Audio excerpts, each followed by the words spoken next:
आपलं शहर आता स्मार्ट होतंय। मग तुम्ही कधी स्मार्ट होताय? स्मार्ट न्यूजचे YouTube चॅनल सबस्क्राइब करा, स्मार्ट बना। नोटिफिकेशनसाठी बेल आयकॉनवर क्लिक करा। नमस्कार, मी अंकिता। स्मार्ट न्यूज बुलेटिन मध्ये आपलं स्वागत करते। सुरुवातीला एक नजर आजच्या ठळक घडामोडींवर। पावसाच्या वर्षावाने शहर तालुक्याला झोडपले।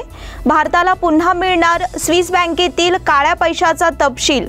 मुख्यमंत्र्यांनी केले नूतन नगरसेवकांचे अभिनंदन। महिला वर्गाने केला गौराईचा पाहुणचार। स्मार्ट न्यूज टॅलेंटिकाच्या दी सिम्फनी शोला उत्तम प्रतिसाद। मनोरंजनाचा वसा घेतलेले सर्कस कलाकार अडकले उपासमारीच्या गर्तेत। माहेश्वरी अंधशाळेत उपकरण वितरण शिबिराचा प्रारंभ। पट्टणकुडी ग्रामस्थांचे कचरा डेपो विरोधात निवेदन। शेतकरी संघटनांचे आंदोलन सुरूच। आदर्श नगरला 3.5 लाखांची घरफोडी। आयुष्यात अडचणीचे प्रसंग सांगून येत नाहीत, म्हणूनच अशा प्रसंगात पाठीशी उभं राहणारे नाव म्हणजेच अण्वेकर गोल्ड। गेल्या 15 वर्षापासून सोने आणि चांदीच्या दागिन्यावर सर्वात जास्त सुलभ तारण कर्ज रक्कम देणारे आणि सर्वात कमी व्याजदर आकारणारे। कोणत्याही बँकेत सोन्या चांदीचे गहाण ठेवलेले दागिने सोडवून घेऊन आजच्या मार्केट दराप्रमाणे योग्य किमतीस खरेदी करणारे। दागिना असो वा विश्वास, आम्ही मोल जाणतो। अण्वेकर गोल्ड। अण्वेकर गोल्ड 8843886363।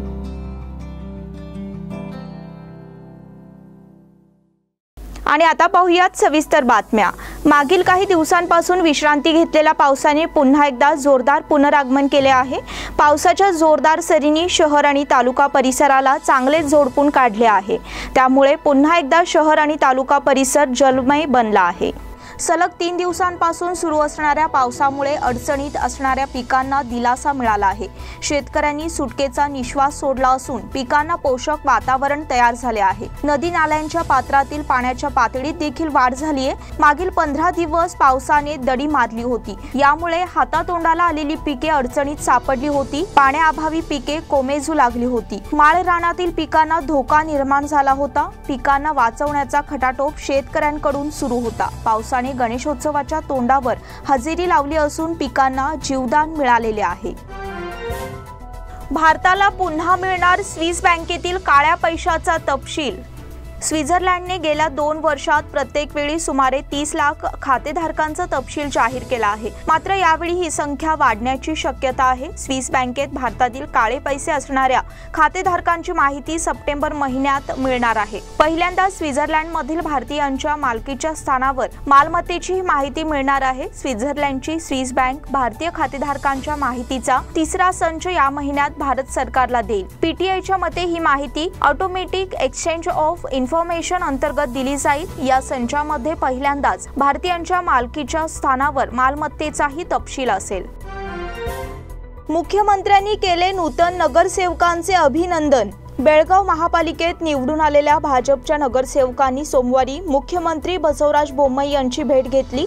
त्यावेळी मुख्यमंत्र्यांनी त्यांचे अभिनंदन केले, तसेच विकासात्मक राजकारण करून शहराचा कायापालट करण्याचे आवाहन केले। राज्य सरकारकडून शहराच्या विकासासाठी आवश्यक निधीची उपलब्धता करून देण्यात येईल अशी ग्वाही त्यांनी यावेळी दिली। नुकत्याच पार पडलेल्या महानगरपालिकेच्या निवडणुकीत भाजपचे 35 नगरसेवक निवडून आले आहेत। त्यामुळे नजीकच्या काळात महापालिकेवर भाजपचा महापौर निवडला जाईल अशी माहिती बेळगाव दक्षिणचे आमदार अभय पाटील यांनी यावेळी दिली। यावेळी जिल्ह्याचे पालकमंत्री गोविंद कारजोळ, आमदार महांतेश कवटगीमठ, आमदार अनिल बेनके आणि इतर मान्यवर उपस्थित होते। महिला वर्गाने केला गौराईचा पाहुणचार। गणपती बाप्पांच्या पाठोपाठ आलेल्या गौराईचे स्वागत आणि पूजन सोहळा सोमवारी उत्साहात पार पडला। महिला वर्गाच्या दृष्टीने या सोहळ्याला विशेष महत्त्व लाभले होते। घरोघरी स्थापन झालेल्या गौराईचे पूजन भक्तिभावाने करण्यात आले, तसेच यासाठी विशेष पंचपक्वानांचा नैवेद्य दाखविण्यात आला। करंजा, लाडू, पुरण, खीर, बर्फी अशा पदार्थांनी गौराईची सरबराई करण्यात आली। अनेक घरांमध्ये गौराईची विशेष सजावट करण्यात आली। यामध्ये कुटुंबातील सदस्य सहभागी झाले होते। माहेर वाशिण असलेल्या गौराईचे 2 दिवसांच्या मुक्कामानंतर मंगळवारी विसर्जन होणार आहे। महिला वर्ग अखंड सौभाग्य प्राप्तीसाठी हे व्रत साजरे करीत असतो, त्यामुळे सुवासिनींसाठी या व्रताचे विशेष महत्त्व आहे। घरोघरी स्थापन झालेल्या गौरीच्या पूजनाने सर्वत्र मंगलमय वातावरण निर्माण झाले आहे। स्मार्ट न्यूज टॅलेंटिकाच्या दी सिम्फनी शोला उत्तम प्रतिसाद। स्मार्ट न्यूज आणि टॅलेंटिका आयोजित दी सिम्फनी शो या कार्यक्रमाला युवा वर्गाचा उत्तम प्रतिसाद मिळत आहे। या शो मध्ये युवा कलाकारांच्या कौशल्य गुणांना वाव देण्याकरिता विशेष उपक्रम आयोजित करण्यात आला आहे। त्याला आतापर्यंत युवा वर्गाने भरघोस प्रतिसाद दिला आहे। आतापर्यंत 50हून अधिक कलाकारांच्या ऑडिशन्स पूर्ण झाल्या आहेत। कलाकारांनी आपले कलागुण सादर करण्यासाठी हे व्यासपीठ उपलब्ध झाल्यामुळे युवा वर्गाचा उत्साह दिसून येत आहे। दिनांक 18 सप्टेंबर पासून या शोचे सादरीकरण स्मार्ट मीडियाच्या चॅनलवरून होणार आहे। हॅथवे केबलच्या स्मार्ट न्यूज चॅनल क्रमांक 295 आणि स्मार्ट प्लस चॅनल क्रमांक 298 वरील सायंकाळी सादर होणाऱ्या वार्तापत्रानंतर या कार्यक्रमाचे प्रक्षेपण होणार आहे। मनोरंजनाचा वसा घेतलेले सर्कस कलाकार अडकले उपासमारीच्या गर्तेत। निपाणी बेळगाव नाका येथे सुपरस्टार सर्कस कलाकार गेल्या महिन्यापासून आपले सर्कशी कला प्रदर्शन दाखवत आहेत, पण ही सर्कस पाहण्याकडे निपाणीसह परिसरातील नागरिकांनी पाठ फिरवली आहे। सध्या कोरोनाचा धोका लक्षात घेता नागरिक गर्दीच्या ठिकाणी जाणे टाळत आहेत। सध्या विघ्नहर्ता गणरायाचे आगमन झाल्याने अनेक मंडळे लहान मुले गणेश उत्सवामध्ये मग्न आहेत। पूर्वी सर्कस पाहण्यासाठी लहान मुले नागरिक यांचा आकर्षणाचा विषय होता, पण आता मोबाईल, व्हॉट्सअप, फेसबुक, इंस्टाग्राम यासारख्या सोशल मीडियाच्या वापरामुळे सर्कस पाहण्याची आवड कमी झालेली आहे। निपाणी येथे सर्कस सुरू असून सुमारे 80 कलाकार आपले विविध कलाकारी सादर करून अनेक लोकांचे मनोरंजन करून आपल्या पोटापाण्याचा प्रश्न सोडवत आहेत, पण ही सर्कस पाहण्यासाठी कोणीही जात नसल्याने निपाणी येथील सर्कस कलाकारांच्यावर उपासमारीची वेळ आलेली आहे। माग 3 पिढीपासून सर्कस मालक आहेत आम्ही लोक, आणि मागच्या लॉकडाऊनपासून कोरोना काळात आमचं फारसं नुकसान झालेलं आहे। तर इतकं नुकसान झालं की ते माझी इथे 110 लोक रोजीवर होते, पण यांच्या घरात कमीत कमी एकाच्या घरात 5, एकाच्या घरी 6 असे खाणारे व्यक्ती असताना इथून पगार कमवून ते पाठवत होते। सध्या 2 वर्षापासून सर्कस बंद असल्यामुळे फार अडचण आहे, त्यांच्या घरी अडचण आहे। कारण माझी सर्कस बंद झाल्यानंतर कमीत कमी 600 लोक भूकमारी झालेली आहे। सध्या आता काय प्रश्न आहे? प्रश्न हे आहे की आता ऑडियन्स नाही, काय नाही, पब्लिक नाही। सर्कस चालू केली आहे आपण, पण पब्लिककडे जाता पैसा नाही, पब्लिक यायला पण इथं फिरणं। त्याच्यामुळे पब्लिक काय असं करावं का बाबा, ऑडियन्स लोकांच्या मनात असं यायला पाहिजे की बाबा चला एक आता मी उद्यापासून 50 रुपये आणि 100 रुपये तिकीट सर्कशीचं ठेवले, त्याच्यात दान म्हणून या सर्कस पाहून जा, पण फारसं गर्दी करा सर्कशीला, येऊन पाहून जावा। आणि सरकारला हे सांगणं की आम्हाला आता ह्याच्या पुढं सवलत द्या, आम्हाला फार परमिशनसाठी तकलीफ आहे, जाग्यासाठी तकलीफ आहे, लाईटसाठी तकलीफ आहे, परत फायरसाठी तकलीफ आहे, प्रत्येक गोष्टीची तकलीफ आहे सर्कस मालकांना। आता ह्याच्या पुढं आम्ही सर्कस कसं चालवायचं हीच आम्हाला चिंता पडली। माहेश्वरी अंधशाळेत उपकरण वितरण शिबिराचा प्रारंभ।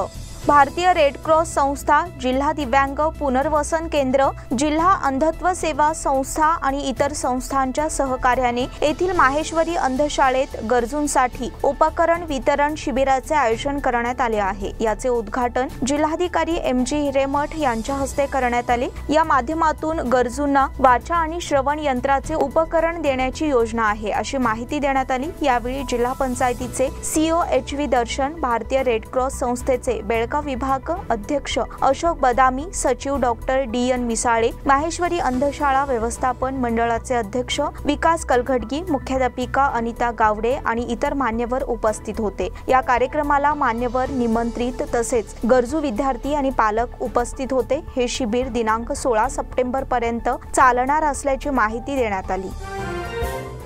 पट्टणकुडी ग्रामस्थांचे कचरा डेपो विरोधात निवेदन। पट्टणकुडी तालुका चिकोडी येथे कचरा डेपो निर्माण करण्याच्या निर्णयाला ग्रामस्थांनी विरोध दर्शविला आहे। या संदर्भातील निवेदन ग्रामस्थांनी जिल्हाधिकाऱ्यांच्या नावे सादर केले। या निवेदनात म्हटले आहे की पट्टणकुडी येथे कचरा डेपो निर्माण करण्याची योजना जाहीर करण्यात आली आहे। यासाठी गावातील सर्वे क्रमांक 93 मध्ये जागा निश्चित करण्यात आली आहे। या जागेचा वापर ग्रामस्थांकडून करण्यात येत आहे। त्याचप्रमाणे सदर जागा कचरा डेपोसाठी वापरल्यास समस्यांचा सामना करावा लागणार आहे। त्यामुळे ग्रामस्थांनी या प्रकल्पाला विरोध दर्शविला आहे। तसेच जिल्हा प्रशासनाने सदर प्रकल्प उभा करू नये अशी मागणी केली आहे। मुद्दा असा आहे, ग्रामपंचायत पटवून आम्ही आलेलो आहे।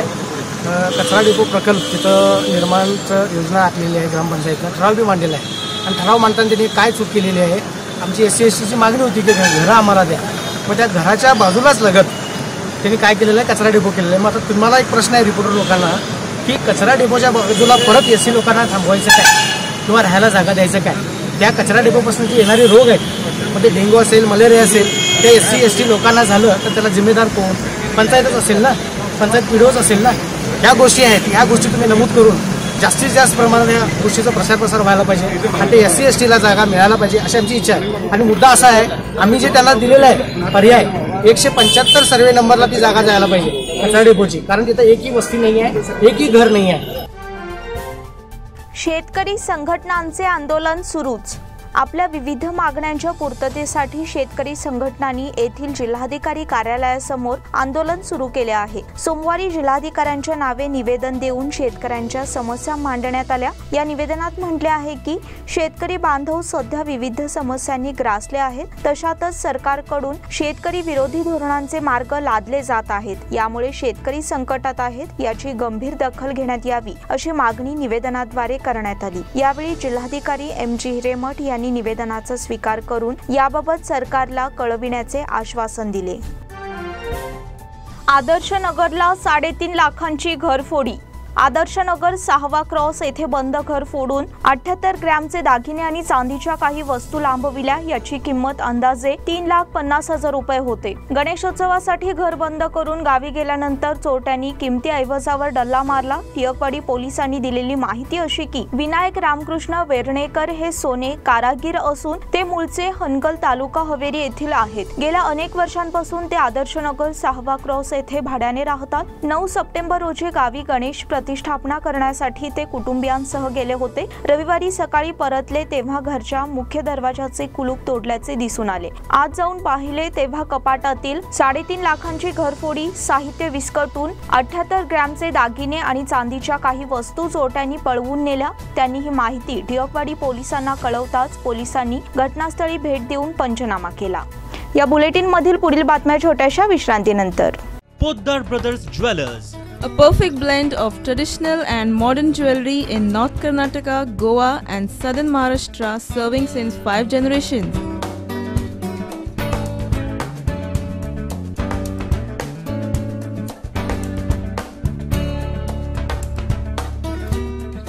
exclusive gold, silver and platinum jewelry showroom.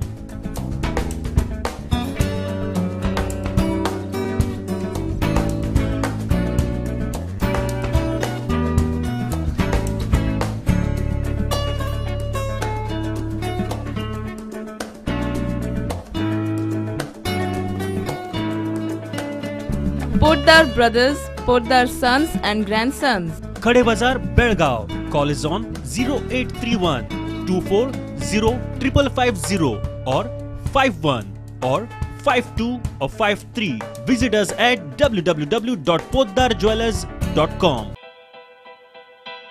बेलगाम वासियों के पसंद में उतरा उड़ान बार एंड रेस्टोरेंट।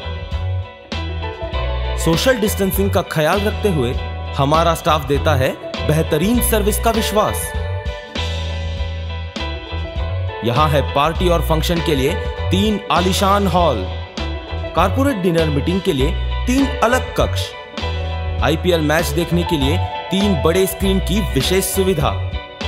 इसके साथ ही साफ सुथरा किचन जहां हमारा वेल क्वालिफाइड स्टाफ देता है क्वालिटी और हाइजीनिक फूड की गारंटी। तो फिर खाने की हो बात तो आना परिवार के साथ। उड़ान बार एंड रेस्टोरेंट, लिंगराज कॉलेज के पास, बेलगावी। फोन 0831 243577। विश्रांतीनंतर पुन्हा एकदा आपलं स्वागत। घरची परिस्थिती अत्यंत हालाकीची, एक वेळ जेवणाची पंचायत, मात्र डॉक्टर होण्याची जिद्द बाळगलेल्या युवतीला सामाजिक संस्थांची साथ लाभली, त्या जोरावरती डॉक्टर बनली। कठीण परिस्थितीवर मात करून डॉक्टर झालेल्या मुजम्मा हिला गौरवण्यात आले। गरिबी आणि अनेक अडचणींवर मात करत वैद्यकीय अभ्यासक्रम पूर्ण करणाऱ्या मुजम्माचा गौरव समारंभ रविवारी आयोजित करण्यात आला होता। मुजम्मा ही मूळची गुजरात राज्यातील आहे। अभ्यासक्रमासाठी ऑनलाईन अर्ज केलेल्या मुजम्माला येथील ग्रामीण आयुर्वेदिक महाविद्यालयात प्रवेश मिळाला होता, मात्र परिस्थितीमुळे तिला BA-MS शिक्षण बंद करण्याची वेळ आली होती। मात्र तिने संकटावर मात करण्याचा निर्धार केला। या काळात काळात शहरातील स्वयंसेवी संस्था आणि सामाजिक कार्यकर्त्यांनी मदत केल्याने मला शिक्षण पूर्ण करता आले. त्यांच्या मदतीमुळेच आज मी डॉक्टर होऊ शकले असे विचार तिने व्यक्त केले. कार्यक्रमाला फैजुल्ला माडीवाले, जमीर हुक्कीमनी, अफजल दीनवाले आदि उपस्थित होते. ये जो डिग्री आपने हासिल की है उसके पहले आपका बेसिक मतलब पहले का जो एजुकेशन था तब से क्या आपने डिसाइड किया था डॉक्टर बनेंगी? तो उसके लिए 10वीं और 12वीं में आपका कितना परसेंटेज हुआ था? मैं बचपन से ही डॉक्टर बनने का सपना लेके रखी थी. मैं गुजरात यूनिवर्सिटी से बिलोंग करती हूँ. मेरा 10th में 93% से मैं गुजरात में टॉप में स्थान लिया हुआ था. 12th में मेरा 86% पे मैंने क्लियर किया हुआ था. तो इसके बाद जो यहाँ पे आपने एडमिशन लिया उसके लिए आपको क्या दिक्कत है? जैसा आप बता रहे कि फाइनेंशियली तो आपको आए, तो यहाँ पे कैसा बर्ताव रहा, कैसे आपको कुछ जो दिक्कतें आई उनके बारे में थोड़ा बताइए. पहले तो मैं गुजरात से थी. मुझे कर्नाटका स्टेट, बेलगाम स्टेट के रिलेटेड कुछ भी नॉलेज नहीं था. 1 साल मैंने ऐसे ही एग्ज़ाम दिया, सब क्लियर किया. सेकेंड ईयर जब मेरा फाइनेंशियल कंडीशन एकदम वीक हो गया तब मुझे दिक्कत आई कि अभी मैं अदर स्टेट से हूँ, यहाँ के लोग को मुझे कोई परिचय नहीं है. अगर आगे स्टडी कंटिन्यू करनी पड़ेगी तो किसके पास हेल्प लूँ, अगर मेरी आगे स्टडी कंप्लीट होगी कि नहीं होगी, ये सारे टेंशन. लेकिन बेलगाम के तमाम लोगों का मैं तहे दिल से आभार मानती हूँ. सीमा भागातील चेकपोस्टवर कडक तपासणी. गणेशोत्सव काळात सीमा भागातील चेकपोस्टवर कडक तपासणी करण्यात येत असून काही वाहनाला प्रवेश दिला जात नाही. RT-PCR अहवाल निगेटिव्ह असेल तरच प्रवेश देण्यात येत आहे. गणेशोत्सव काळात सीमा भागात लोकांची वर्दळ अधिक होत आहे. कोरोनाच्या भीतीमुळे निगेटिव्ह अहवाल सक्तीचा करण्यात आला आहे. त्यामुळे अनेक चेकपोस्टवर कडक तपासणी करण्यात येत आहे. मधभावी, बाळीगेरी, अनंतपूर, खिळेगाव, आरळहट्टी येथे कडक तपासणी सुरू आहे. अथणी, कागवाड तालुका महाराष्ट्राच्या सीमेवर आहे. मिरज, सांगलीचा गणेशोत्सव पाहण्यास गर्दी असते. कोरोनामुळे सर्वाला ब्रेक लागला आहे. कोरोनाचा फैलाव होऊ नये यासाठी दक्षता अधिक घेतली जात आहे. मराठा जागृती संघातर्फे प्रतिभा चौगुलेचा सत्कार. MBBS साठी मेरिट लिस्टमध्ये प्रवेश मिळवून पहिल्या सेमिस्टरमध्ये उत्तम गुण मिळविलेल्या प्रतिभा चौगुले हिचा मराठा जागृती संघातर्फे विशेष सत्कार करण्यात आला. प्रतिभा चौगुले सध्या म्हैसूर मेडिकल कॉलेजमध्ये MBBS शिक्षण घेत आहे. यापूर्वी GS कॉलेजमध्ये PUC केली असून PCM मध्ये 92% गुण मिळविले आहेत. प्राथमिक आणि माध्यमिक शिक्षण मराठी शाळा हलका आणि शारदा गर्ल्स हायस्कूल येथे झाले आहे. मराठी माध्यमातून शिकून यश मिळवल्याबद्दल तिचे आणि आई वडिलांचे अभिनंदन करून तिचा मराठा जागृती निर्माण संघातर्फे गोपाळराव बिर्जे सभागृह येथे सत्कार करण्यात आला. डॉक्टर गोविंद मिसाळे आणि संस्कृती सामंत यांचा सत्कार. टिळकवाडी येथील गंगाशंकर अपार्टमेंट येथे डॉक्टर गोविंद मिसाळे यांना कुवेंपू विद्यापीठ शिमोगा मधून डॉक्टरेट पदवी मिळाल्याबद्दल त्यांचा गंगाशंकर अपार्टमेंट गणेशोत्सव मंडळाच्या वतीने सत्कार करण्यात आला आणि त्यांच्या भावी वाटचालीबद्दल शुभेच्छा देण्यात आल्या. ते सध्या बेळगाव येथील विल्मर रेणुका शुगर मध्ये डिस्टिलरी विभागाचे उपाध्यक्ष म्हणून कार्यरत आहेत. तसेच कुमारी संस्कृती सामंत हिला अभियांत्रिकी शाखेमध्ये 100% गुण मिळाल्याबद्दल तिचा मंडळाच्या वतीने सत्कार करण्यात आला. यावेळी कार्यक्रमाचे अध्यक्ष मिलिंद भातकांडे यांच्या हस्ते मान्यवरांचा सत्कार करण्यात आला आणि तसेच श्री निखिल जवंजाळ यांनी समारंभाचे स्वागत केले तर श्री विशाल बागी यांनी सूत्रसंचालन केले. आभार विनोद कुमठेकर यांनी मानले. गंगाशंकर अपार्टमेंटचे सर्व रहिवासी उपस्थित होते. पथदीपामुळे कडोली ते रस्ते उजळले. गणेशोत्सवाच्या पार्श्वभूमीवर गावातील कचेरी गल्ली, मायण्णा गल्ली येथे उभारण्यात आलेल्या पथदीपांचा उद्घाटन कार्यक्रम शुक्रवारी रात्री पार पडला. आमदार सतीश जारकिहोळी, जिल्हा पंचायत माजी उपाध्यक्ष अरुण कटांबळे यांच्या प्रयत्नातून पथदीप बसवण्यात आले आहेत. यामुळे गावातील रस्ते उजळून निघाले. ग्रामपंचायत अध्यक्षा श्रीदेवी पाटील, माजी तालुका पंचायत सदस्या अक्षता कटांबळे यांनी पथदीपाच्या पेटीचे पुष्पहार अर्पण करून पूजन केले. ग्रामपंचायत सदस्य सुनील पावनोजी, राजू कुट्रे यांनी श्रीफळ वाढविले. माजी जिल्हा पंचायत उपाध्यक्ष अरुण कटांबळे यांनी स्विच ऑन करून उद्घाटन केले. ग्रामपंचायत सदस्य राजू मायण्णा यांनी विचार मांडले. सिंधी कॉलनी येथे कोरोना प्रतिबंधक लस वितरण. सिंधी कॉलनी येथे भाजप बेळगाव ग्रामीण मंडलच्या वतीने कोरोना प्रतिबंधक लसीकरण करण्यात आले। याचा लाभ परिसरातील नागरिकांनी घेतला। यावेळी खासदार मंगला अंगडी म्हणाल्या, कोरोनाला आळा घालण्यासाठी प्रत्येकाने सहकार्य करणे आवश्यक आहे। लस घेऊन कोरोना महामारीला आळा घालणे शक्य आहे। यासाठी प्रत्येक नागरिकांनी पुढे येऊन लसीकरण करून घ्यावे। ग्रामीण भाजप मंडल अध्यक्ष धनंजय जाधव, लिंबू उत्पादक निगमचे अध्यक्ष अशोक अल्हापूर, वार्ड क्रमांक 31च्या नगरसेविका विना विजापुरे, सिंधी समाजाचे प्रमुख संतोष वाधवा आणि इतर कार्यकर्ते उपस्थित होते। रुग्णवाहिकेसाठी आता 120 डायल करा। रुग्णवाहिका म्हटले की 108 क्रमांक डायल करणं सर्वांना माहीत आहे। यापुढे मात्र 108 ऐवजी 120 क्रमांक डायल करावा लागणार आहे। रविवारी विधानसौधच्या आवारात मुख्यमंत्री बसवराज बोम्मई यांच्या हस्ते या सेवेचा प्रारंभ करण्यात आला। 120 रुग्णवाहिकेला हिरवा झेंडा दाखवून मुख्यमंत्र्यांनी या सेवेचा प्रारंभ केला। मुख्यमंत्री बसवराज बोम्मई म्हणाले, रुग्णवाहिका केवळ रुग्णवाहिका न राहता तातडीची वैद्यकीय सेवा देणारे फिरते इस्पितळ झाले पाहिजे। संकट काळात त्वरित रुग्णवाहिका उपलब्ध झाली पाहिजे। या सेवेचा दुर्गम भागातही विस्तार झाला पाहिजे। या प्रसंगी आरोग्य मंत्री सुधाकर, परिवहन मंत्री बी श्रीरामलू, सहकार मंत्री एस.टी. सोमशेखर, फळे आणि फलोत्पादन मंत्री मुनिरत्न इत्यादी उपस्थित होते।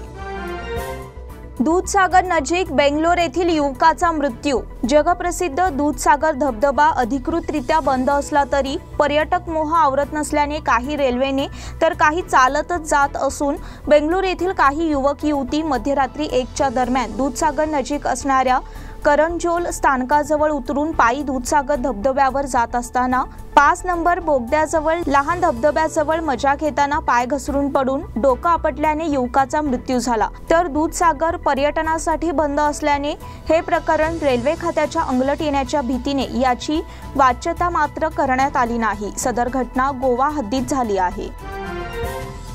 स्मार्ट न्यूजच्या वृत्ताची दखल। खानापूर करंबळ रस्त्याचे काम युवकांकडून। खानापूर करंबळ रस्त्याची दुर्दशा या मथळ्याखाली स्मार्ट न्यूज मधून वृत्त प्रसिद्ध होताच करंबळ गावच्या युवकांनी रस्त्यावरचे खड्डे बुजवून रस्ता वाहतुकीस मोकळा केला। याबाबतची माहिती अशी की नुकताच झालेल्या मुसळधार पावसामुळे खानापूर ते करंबळ रस्त्यावर खड्ड्याचे साम्राज्य पसरले होते। मात्र याकडे तालुक्याच्या आमदारांचे सातत्याने दुर्लक्ष होत होते। हे वृत्त स्मार्ट न्यूज मधून प्रसिद्ध झाले याची जाणीव ठेवून करंबळ गावच्या युवकांनी हातात फावडे कुदळ घेऊन खानापूर करंबळ रस्त्यावरील खड्डे बुजवून रस्त्यावरील पाणी दूर केले। त्यामुळे वाहनधारकांना वाहन चालविणे सुलभ झाले। यावेळी लायन्स क्लबचे अजित पाटील, दीपक कोडसवाडकर, नितीन पाटील आणि इतर युवा कार्यकर्ते उपस्थित होते। युवकांनी श्रमदानातून रस्त्यावरील खड्डे बुजविले, त्यामुळे खानापूर तालुक्यातील जनतेकडून अभिनंदन होत आहे। कोल्हापूरची सुकन्या झाली बेळगावची नगरसेविका।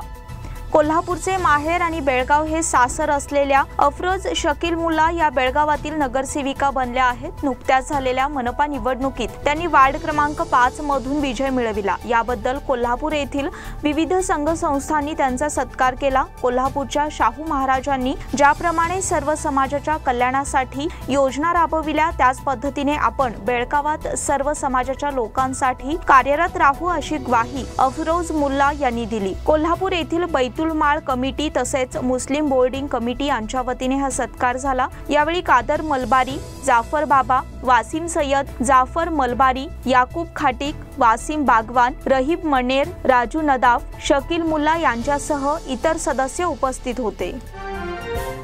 विराट कोहली कर्णधार पदाचा राजीनामा देणार। वनडे आणि 2020 साठी रोहित करणार नेतृत्व।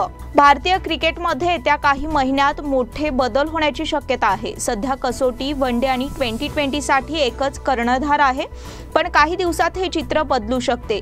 विराट कोहली हा एकमेव कर्णधार असणार नाही। वेगवेगळ्या फॉर्मॅटसाठी वेगवेगळे कर्णधार यावर गंभीरपणे विचार सुरू आहेत। असे झाले तर रोहित शर्माकडे वनडे आणि 2020चे नेतृत्व दिले जाऊ शकते, जर किंग विराटकडे फक्त कसोटीचे कर्णधार पद सोपवले जाईल। भारतीय क्रिकेट संघाला तीनही प्रकारात नेतृत्व देणारा 32 वर्षीय विराट कोहली हा सर्वात यशस्वी कर्णधार आहे, पण लवकरच रोहित शर्मा सोबत त्याला जबाबदारी वाटून घ्यावी लागू शकते।